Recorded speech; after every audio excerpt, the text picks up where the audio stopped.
Hey, parents and families, happy Friday. It is gorgeous outside, so I am definitely ready for the weekend, and I'm sure you are too.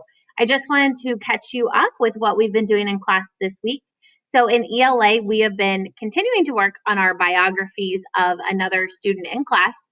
Most of the students have their entire biography drafted out, which is great because next week we're going to work on fine tuning the introductions, the conclusions, and doing other revisions and edits with our partner. So that will come next week. Don't forget, we are not in school on Monday. Let's see. We have also taken our MAPS test this week, which is our diagnostic that we use throughout the year.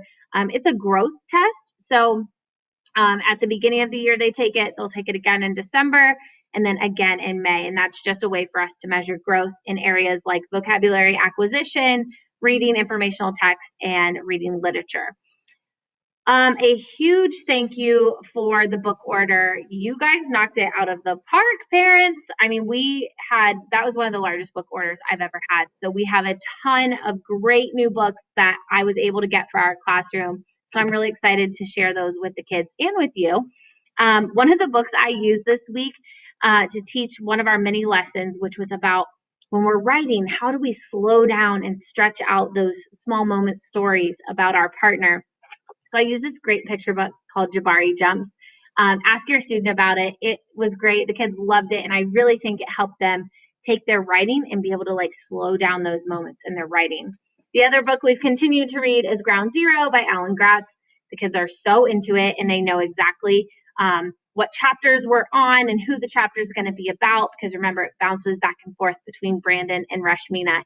So I'm looking forward to continue to read this, especially next week with the anniversary of 9/11. We will be talking about 9/11 on Friday the 10th. Scope Magazine, which is a magazine that we use in the classroom all the time, has a really great feature in it called Rescue at Water's Edge. There's also a short, 11-minute film by Tom Hanks. It was a short documentary called Boat Lift that we're going to watch, as well as an HBO special. So those are really powerful, and I think we're going to have some really great discussions about that. Another quick reminder, you should have received an email from me about just quarantine expectations. I want to make sure everyone's really clear on what that looks like. The biggest thing is make sure that your child, if they're out sick or if they're quarantined, they're jumping on Schoology and looking for the week at a glance. That will really show them the whole week at once and what we're doing for homework, what we're doing for skill work or morning work, the ELA lesson, as well as the social studies lesson. So that is a great starting point. Everything else should be posted in Schoology, but obviously if you have questions, please feel free to email me. Finally, your student should be using this blue planning sheet. If they have their own student planner, that's great.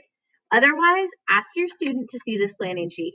You should be able to see the subjects at the top and what they have for homework every single night. If there are big gaps in this, you can shoot me an email or talk to your student and really reinforce that this is a great way to stay organized throughout the year.